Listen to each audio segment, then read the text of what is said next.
he's off the grid. You know, he's not on the grid. He's not in the matrix at all.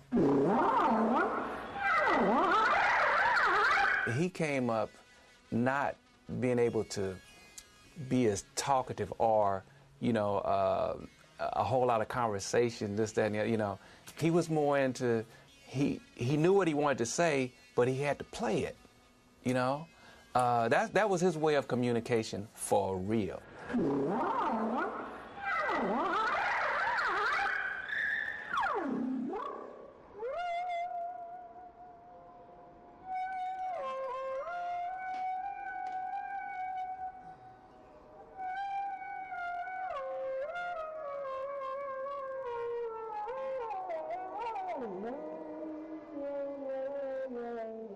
In the spirit realm, there was God and his angels, and his favorite angel was at the time Lucifer, who he put in charge of the music. And the music had so much power in it. The music had so much power in it that it corrupted Lucifer. There are fateful turns along the way that change people's lives all the time. But this guy, he turned so far away from the path down which he was heading. I mean, it's almost like, it's not even like turning around and going backwards. It's like he just sort of disappeared and landed someplace else.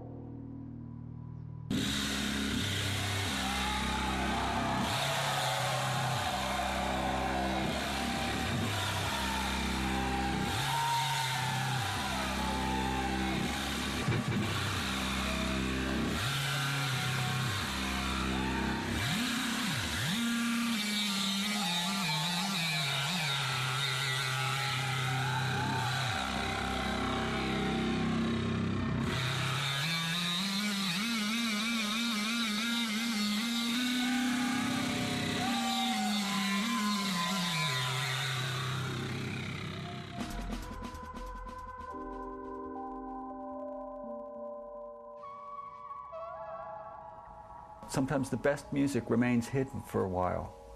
It goes through some tough times. We hope that it never gets completely obscured or forgotten forever. You have the photograph, and it's the image that you see, but it's the black space behind that photograph. It's the photo negative that makes it possible for the image to even be seen. And Bernie Worrell is that black space. And if you're not watching or listening, you're missing.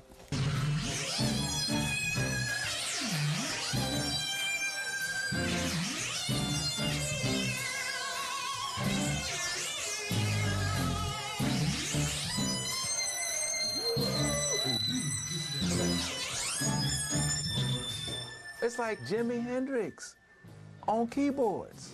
I've always thought of him as the Duke Ellington of electronic keyboards. Bernie's as bad as Beethoven, as far as I'm concerned. As modern as Beethoven was, what he's doing is right where Bernie Worrell is at. Period.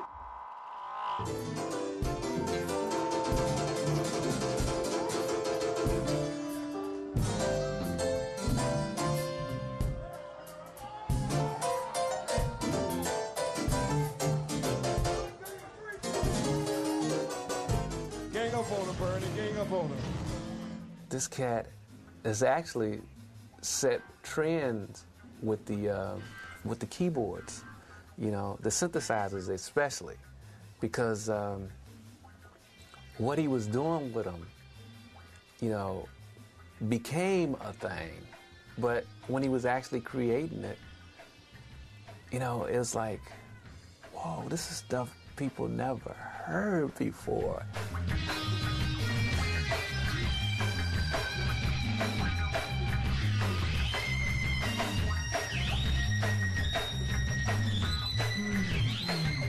A lot of people, they could play stuff and it just sounds a little cold, abstract. Like his stuff kind of hits you. It's like watching Muhammad Ali fight or Michael Jordan dunk a ball. It's that kind of thing. It's that kind of vibe. Bernie should be credited for inventing an entire language. He made up his own sounds. that people put in their keyboards here. You know what I mean? That's the Bernie sound. You know, when you hear it.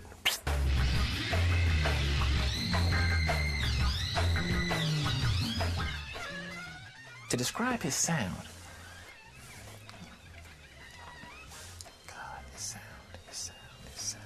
it's like the universe. That's Bernie Worrell. If you could stick a microphone out in the Milky Way, that's what you're going to get, Bernie Worrell. It's not in a key, it's not a scale, it's not a mode, it's life in the universe.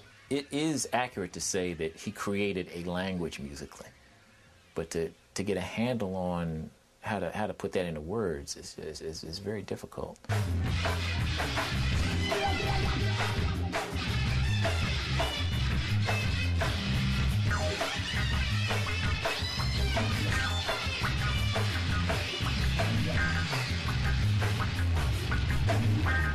People can have new perspectives on music, like James Brown has a sound. Philip had a definite sound, Ellington had a sound. But very rarely do people create new sounds and tones for everybody to use. Not just new arrangements or compositions, but a new sound. You know, that's amazing.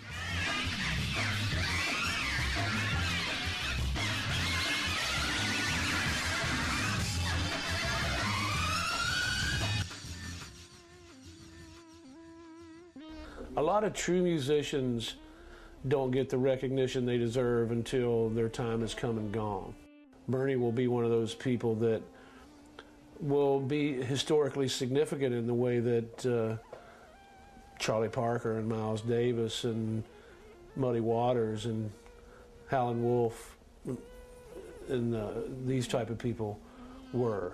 If someone's greatest strength is to be almost invisible, to be like an invisible influence, then yeah, by nature, a lot of people are not going to realize the effect he's having.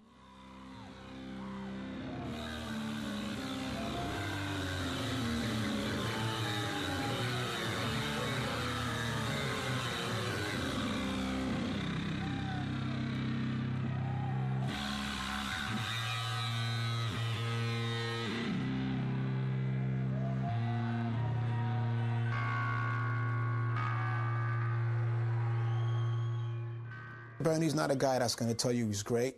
He's not going to tell you, you know, he can hear almost anything anybody plays and tell you what it is. You could drop, you know, a tuna sandwich on the piano, he'll tell you the notes. I mean, he's a gifted cat and he's a studied cat, but he's not plugged into the scene in the commercial way. He's plugged into the scene spiritually.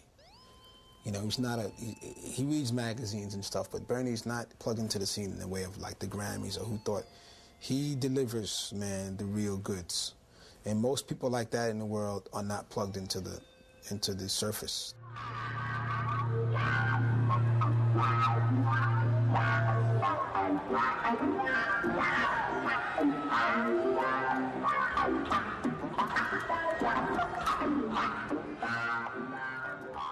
He's daring, you know. He doesn't want to do what everybody else is doing. He's really in a different space. And that scares a lot of people.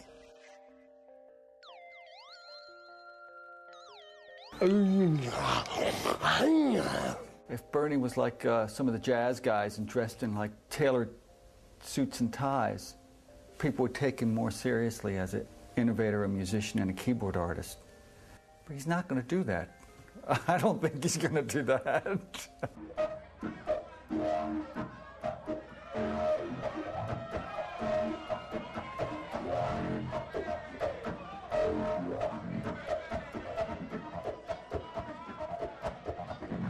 Bernie's one of the funkiest clavinet players on the face of the planet. There are very few names that get mentioned when people start talking about clavinet. Stevie Wonder and Bernie and maybe Billy Preston, and not much more.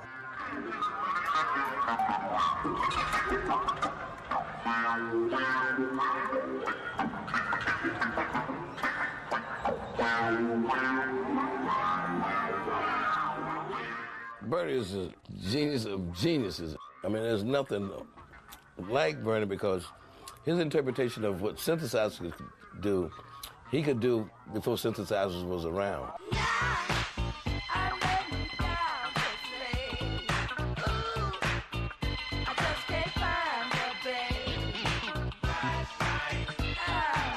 You know, what would life on Earth be without Flashlight? Bernie played that massive Mini Moog bass line and Flashlight that so many people have either sampled or copied or tried to copy. When we recorded Flashlight, I actually played drums on it.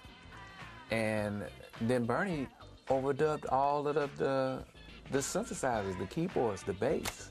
That's where that whole innovative sound, I believe, started.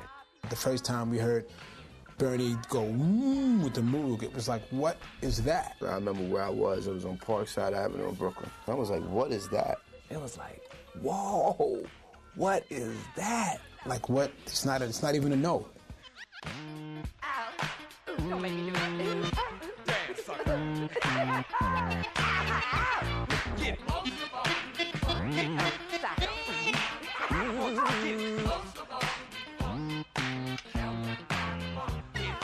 The technology that he was using with the Moog and all of this stuff, he was pushing that technology to his limits with just his emotion. Oh, you hear his influence everywhere. It's R&B, pop R&B, funk R&B, hip-hop R&B, hip-hop period, especially LA hip-hop. A lot of hip-hop cats, I mean, Dre, like, based a lot of his sound on, you know what I'm saying, on Parliament Funkadelic. I think that Dr. Dre should have a holiday for Bernie Worrell, because without that sound, I mean, he lays on it. You know, it's a bedrock to his music, and it's all Bernie. They've been listening to a lot of P-Funk records, and the sound that they're trying to emulate is a Bernie sound. And you hear that in people's stuff, you know, whether it's Outkast or Neptunes. Certainly you hear it in everything Dr. Dre ever did. So you hear it on television, you hear it on movies. Massive pop records. Multi-million selling pop records are still using that language. He created a language.